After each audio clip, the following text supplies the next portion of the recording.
Hola queridos amigos y amigas, estamos hoy día para hablar, para reflexionar un poco sobre lo que es la salud mental.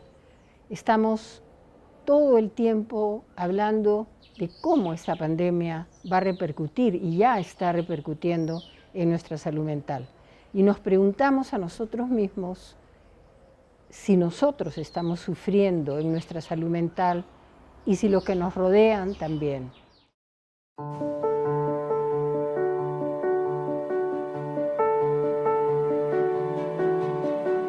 Cuando hablamos de salud mental, la Organización Mundial de la Salud nos recuerda una definición, que es un estado de bienestar físico, biológico, psicológico, social y económico que nos permite desarrollar todas las capacidades o gran parte de nuestras capacidades.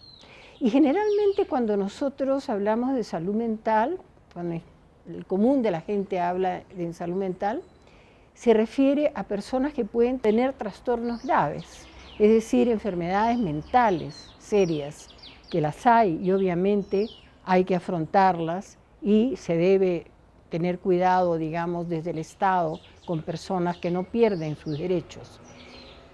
Pero en este momento estamos hablando de el que se quiebre una salud mental o el que una salud mental nuestra tenga como pequeños choques, como pequeños apagones que antes no hubiésemos imaginado.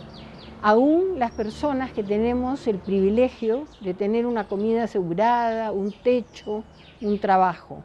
Es decir, hay una incertidumbre que flota, un temor a la muerte, un distanciamiento social, un distanciamiento también psicológico o un afán psicológico de tener a los nuestros alrededor.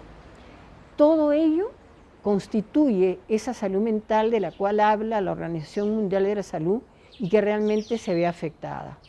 Por ejemplo, niños que no pueden conocer a sus profesores, sino virtualmente, profesores que no pueden tampoco conocer a cabalidad a sus alumnos, ¿no? Familias que se ven que simplemente a través de las herramientas tecnológicas, y eso está muy bien porque tenemos que cuidarnos, pero eso también recorta de alguna manera todo ese lado afectivo que estamos nosotros deseando y que no sucede. Cuando hablamos de lo económico, estamos hablando también de la gran mayoría que no tiene asegurada una sobrevivencia, que no tiene una canasta básica familiar todavía y que la pandemia ha agravado esa situación. Y cuando hablamos de lo económico también estamos hablando de las pensiones que son muy pobres o que no las tiene la mayoría de las personas en el Perú por la informalidad. Todo ello hace que estos factores repercutan en nuestra salud mental y que no necesariamente estemos hablando de esquizofrenia o de psicosis, sino que estamos hablando de un deterioro que todos de una manera u otra estamos sintiendo en nosotros mismos y en los demás. Habrá personas con mayor reservas, mayor resiliencia psicológica para afrontar las pandemias. Habrá personas que tienen mejores condiciones, como mencionaba, más privilegios y será un poco más fácil. Pero todos tenemos que estar preocupados por la salud mental. ¿Cuál es la receta? En realidad no existe una sola receta, ni existe una sola recomendación, porque vivimos en un país de inequidades todavía, vivimos en un país con mucha desigualdad, en un país geográficamente muy complicado, culturalmente muy rico, pero a la vez también complejo para poder llevar soluciones. Entonces, la receta no puede ser general, pero sí podemos hablar de ciertas cosas, de ciertos tips, digamos, de ciertas recomendaciones que podríamos hacer. Primero, reconocer que estamos en una situación inédita, es decir, que nunca había pasado y que todos, de alguna manera, estamos con alguna abolladura, por decirlo metafóricamente, con algún golpecito en nuestra salud mental. nuestros comportamientos no pueden ser los mismos, seamos adultos, niños, adolescentes o seamos personas de la tercera edad. Lo segundo es disminuir nuestras expectativas. No podemos seguir teniendo las mismas expectativas, sobre todo afectivas o de cercanía. ¿Por qué? Porque tenemos que cuidar las distancias y porque también no todas las personas son iguales o somos iguales. Muchas personas no tienen esa capacidad, por ejemplo, de relacionarse emocionalmente de una manera más amplia porque simplemente no han aprendido a hacerlo. Eso se aprende en la familia. Entonces, muchas veces levantar nuestras expectativas mucho sobre personas que quisiéramos que estuvieran más cerca a nosotros, virtualmente hablando, por supuesto, debemos disminuirlas y saber que tenemos que intensificar lo bueno que tenemos, o la persona o las personas con las que sí podemos comunicarnos y podemos comunicarnos emocionalmente.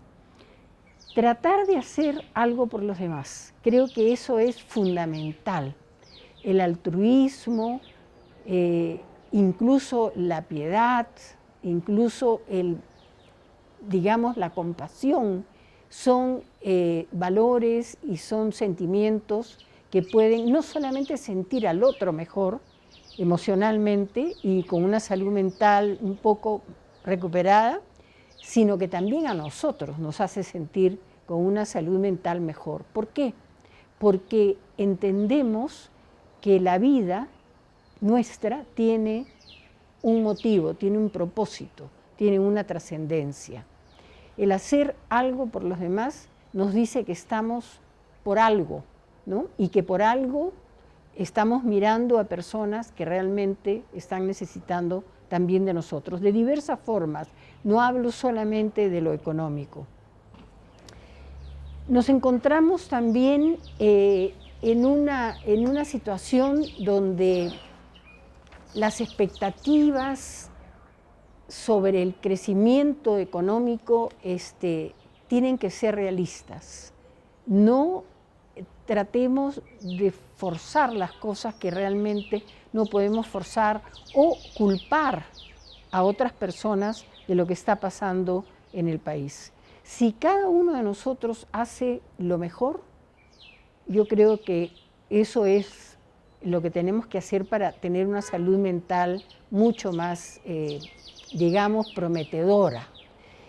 La secuela va a ser de todas maneras sentida, de todas maneras.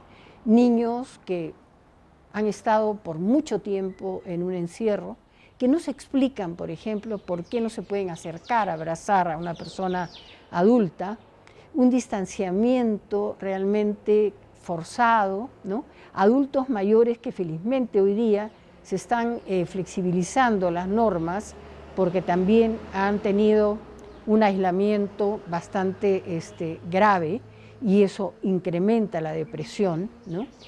Pero junto a eso vemos tantas cosas positivas.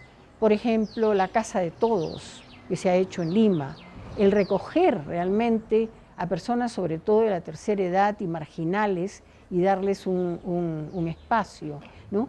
Eso es también trabajar por la salud mental. Hoy día la concepción de salud mental no es manicomial, es decir, no es la de un manicomio, sino es la de tener comunidades que se protejan y se resguarden y se apoyen mutuamente, ¿no? Entonces, para ustedes, mi cariño, ¿no? Y también recomendarles que cuando digo hacer algo por los demás, estoy tratando de decirles que la felicidad, la alegría, no equivale y no es lo mismo que el confort. Yo puedo estar en una silla cómoda, puedo tener mi taza de café peruano, puedo tener a Mozart de música, no muy alta para no molestar a mis vecinos, y sin embargo, si me imagino que me voy a quedar solamente en eso, ¿puedo decir que eso es salud mental y eso es alegría, eso es bienestar? No. El bienestar trae muchas otras cosas que no tienen que ver solamente o necesariamente con el confort. Y voy a poner un ejemplo. Imagínense ustedes a una escaladora, está a pocos metros ya de conquistar la cumbre, con los dedos entumecidos, los labios lívidos de frío, y llega a la cumbre y tiene una enorme epifanía, es decir, una enorme felicidad. ¿Podría haber hecho ella esa cumbre y haber tenido esa epifanía en el confort? Obviamente que no. Al contrario, la suma de esfuerzos es lo que la ha llevado a la felicidad.